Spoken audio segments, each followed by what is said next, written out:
Welcome to Real World Peaceful Parenting, a podcast for parents that are tired of yelling, threatening, and punishing their kids. Join mom and master certified parent coach Lisa Smith as she gives you actionable, step-by-step strategies that'll help you transform your household from chaos to cooperation. Let's dive in.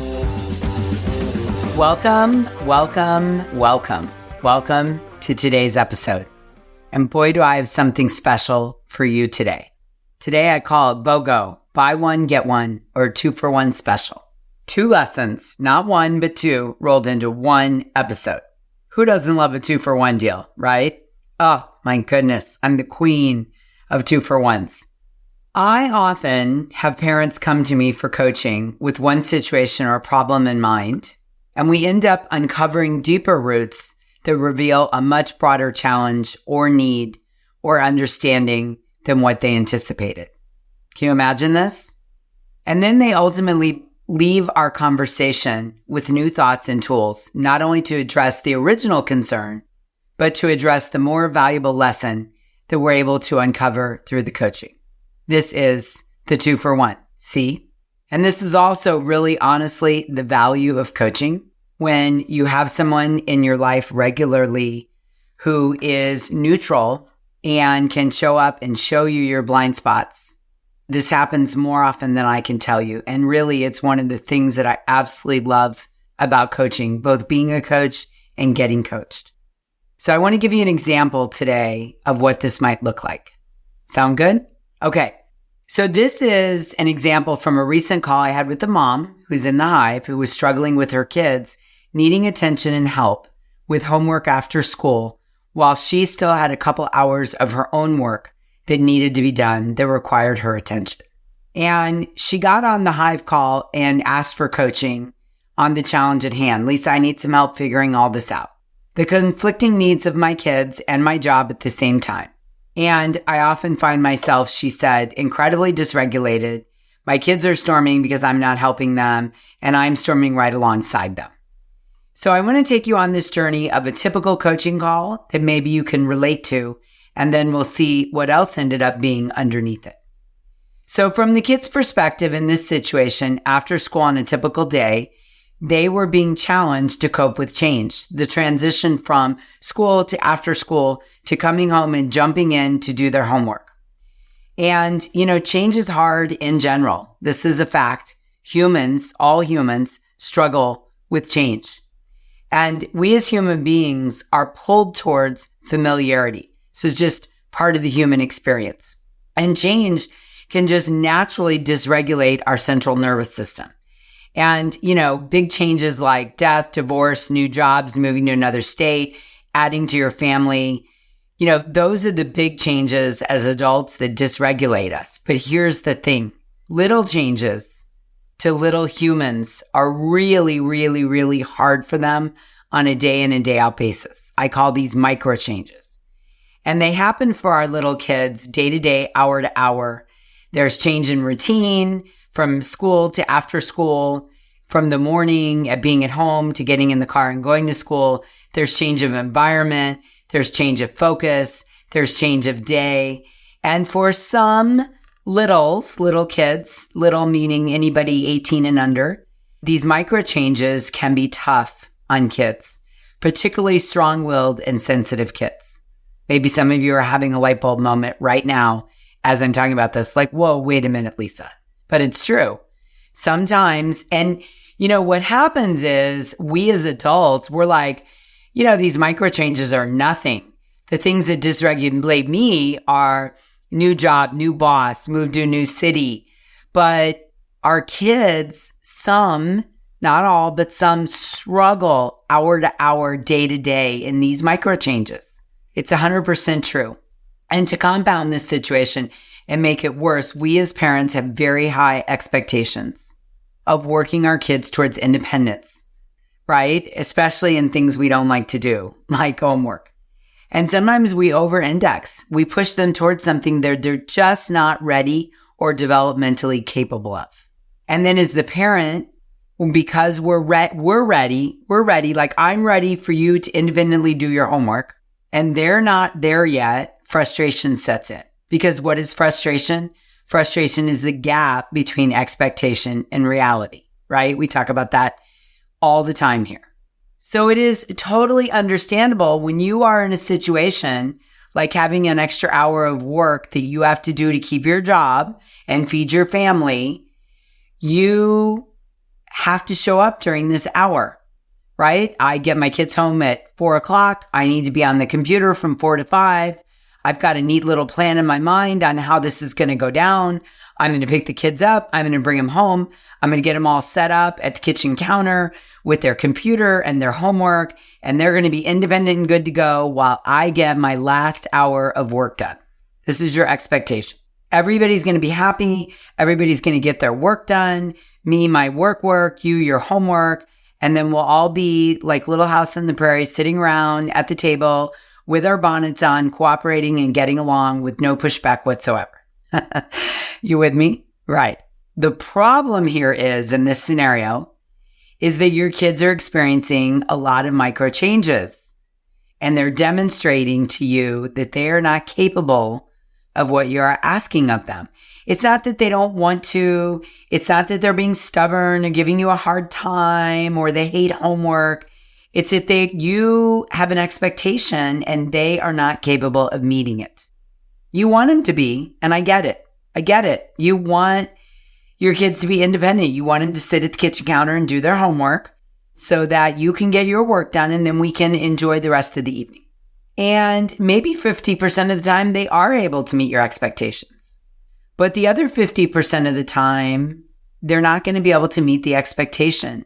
And that gap between expectation and reality is going to cause frustration. And if you're not mindful of what's going on, while they're having a big messy storm because they can't meet your expectation, you're having a big messy storm because you're pushing them with good intentions faster than they're developmentally capable of, and they're failing. Can you just see it? Can you just see it happen? And they're failing not because it's character flaw or they're being difficult. They're just not capable 5 days a week, day in and day out, of what you're asking them to do. They just can't get their homework done right at 4:00 on demand at the kitchen table without help from you. So back to this particular mom. This particular mom, along with school, implemented a new reading tool that was designed to help her dyslexic daughter read on her own. And the mom expected this new tool to work right away, first try, and relieve the mom of her homework duties so that she could take care of other things, including work, while her daughter used the tool completely on her own. Now, the first couple days, the new tool was FUN for her daughter, so she enjoyed it. It was like a new board game or a new doll. But then the fun kind of subsided, and the daughter realized that it was still work, and using the new tool feels more like a needle scratching across a record rather than FUN. And here's the other thing the mom realized. Tool or no tool, at that time of the day, 4:00, the daughter's focus is shot. Oftentimes when ADHD children come home from school, from holding it together all day, and now they have homework to do, their brain is just not capable at 5 or 7 or 9 of immediately transitioning into the homework and, quote, getting it done. They're just not capable of it. Now, every family has to decide for themselves how they feel about homework. I believe in the value of homework and repeating things over and over and over again to learn competency, but I still wonder with my own son, Malcolm, how much damage was done by forcing the square peg into a round hole every day at 4:00 when his medication had worn off and he was done with learning and he just needed to go outside and play and get some fresh air and get the wiggles out. So I often wonder if I pushed too hard after school for homework. Maybe, maybe not. Hard to say. But through our coaching call with this mom, she recognized that the issue in this case was not the homework or the dyslexia or the new reading tool or her daughter's needs. Nope, none of that. The problem, the issue was the mom's thoughts about the hour of work she still needed to get done.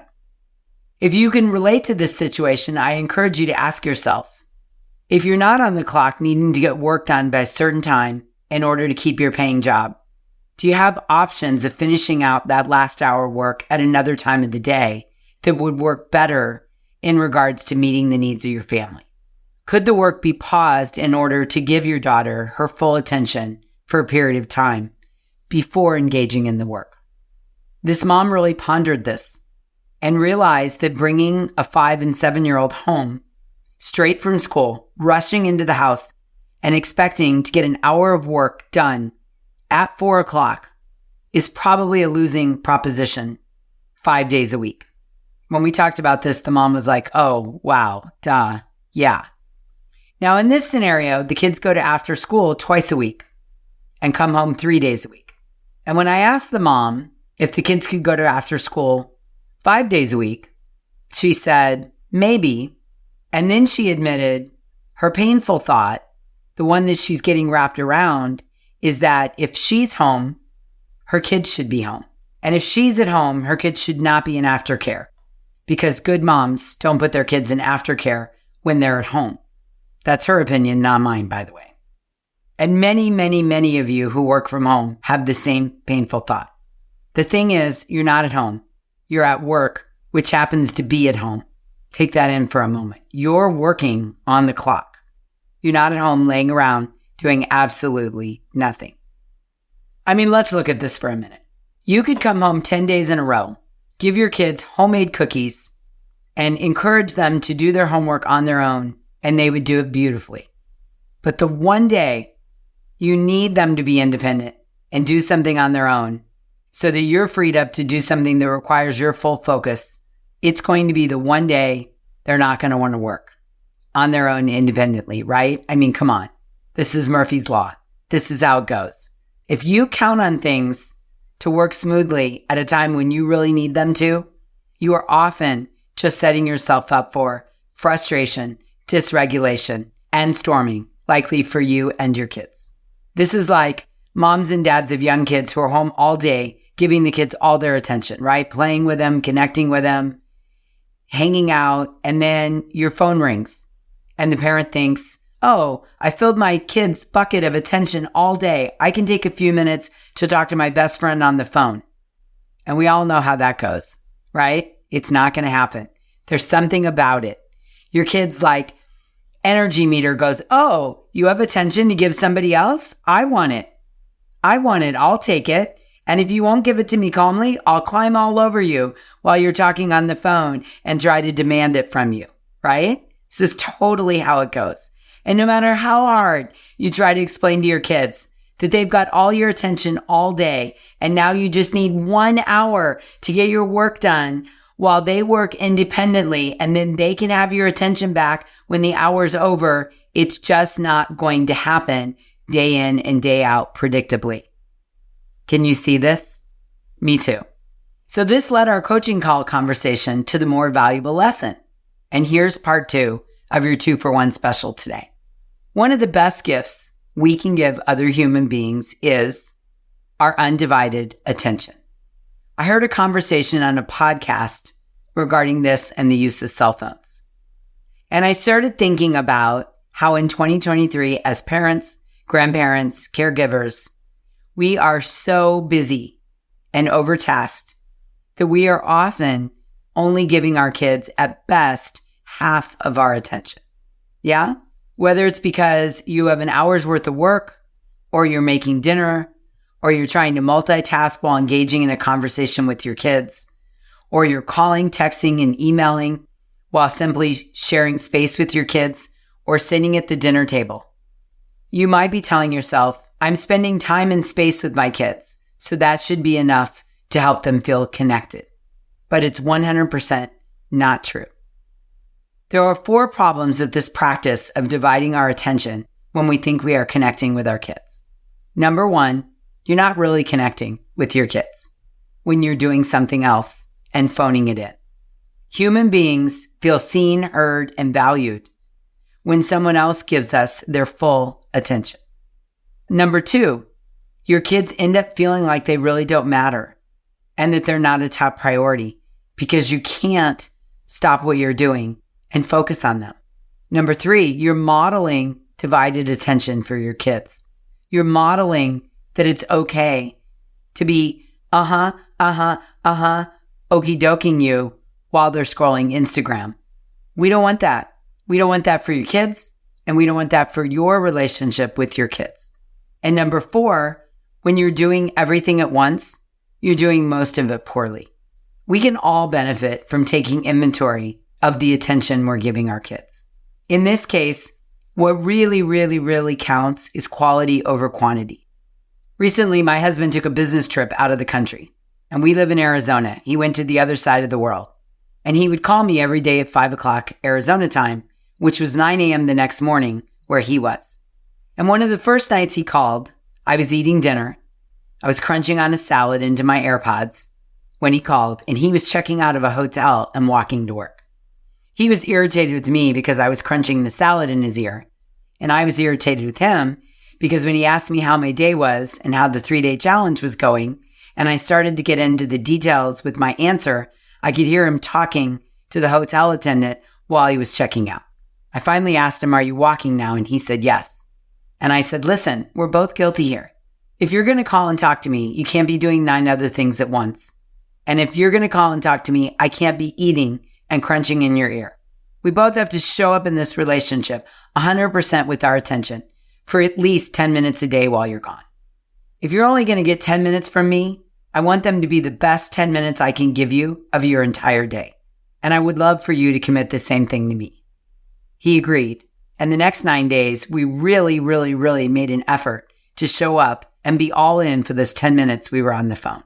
No scrolling Facebook, no talking to people at the hotel, no walking and being distracted, and no crunching on a Trader Joe's apple orchard salad. And I could really feel the difference and the connection between the two of us. We live in a society that values busy, right? Busy people look important. The busy guy who shows up at Starbucks, running around with his hair on fire in a suit with 4 cell phones, looks more successful than the laid-back guy with shorts on, white tennis shoes, and white socks, sitting down giving someone his undivided attention. We as a society value busy, but who would you rather sit with? I'd much rather spend 10 minutes with a guy that's going to give me his undivided attention. And your kids are no different. So my challenge to you is that you take an inventory, an honest look at yourself, and ask, am I giving my kids at least 10 minutes of my undivided, full focused attention every day? And if not, why not? And if not, can I going forward? Can I make an effort to spend quality time that's defined as an undivided, full focused attention with my kid at least once a day? I want that for you. I want that for your kids.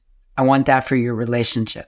Because if you're phoning it in all the time with your kids, there's less connection and you're mirroring that for them. And you're going to get that back later in life because you're showing them this is how we show up in relationships. It reminds me of that song, Cats in the Cradle, where the guy sings, "When you coming home, Dad? I don't know when, but we'll get together then. We'll have a good time then." But then never happens. The son grows up, and when the dad wants to come visit, he gets the same response because that's what he modeled. If you raise your kids to accept only pieces of you when they're wanting and needing all of you, even for just 10 minutes a day, your undivided, full focused attention, then that's what they will return to you down the road. They will expect you to accept the minimal bits and pieces from them and to feel seen, heard, and valued. And you know what? You won't feel seen, heard, and valued. You won't feel connected to them. And it will feel crappy, just like the song Cats in the Cradle.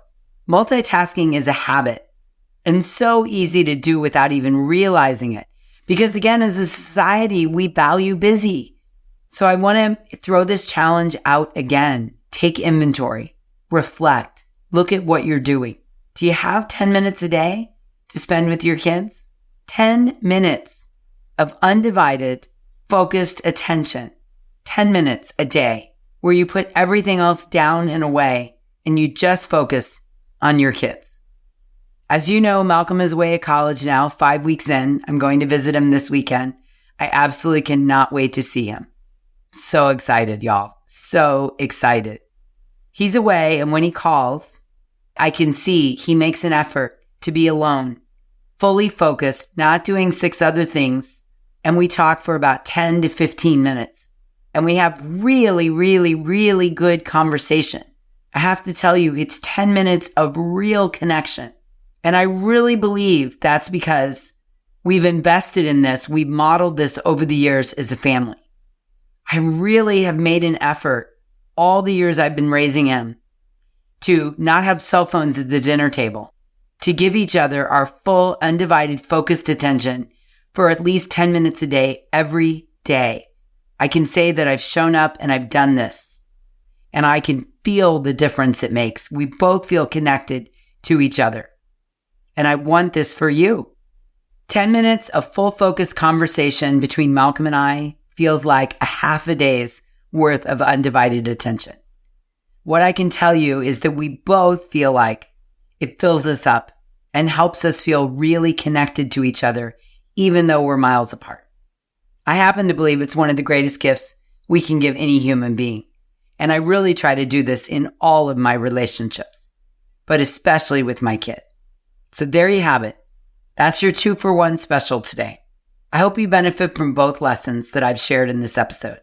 What's really happening in the underdeveloped brain of your kid who requires help with the transition, who requires understanding and not over-indexing and not expecting more of them than they're capable of.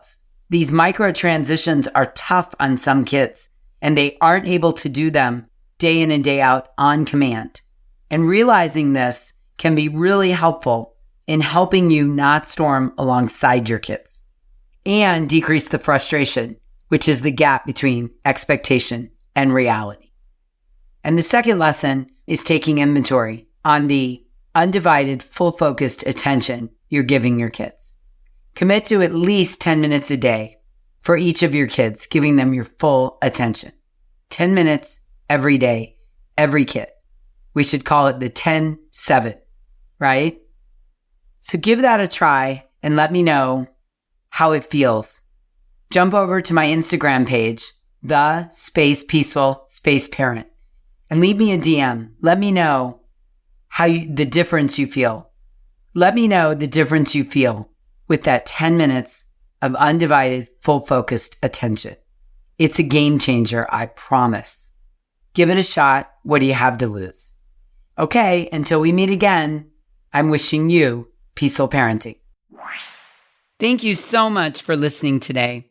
I want to personally invite you to head over to thepeacefulparent.com/welcome and sign up for my free Peaceful Parenting mini course.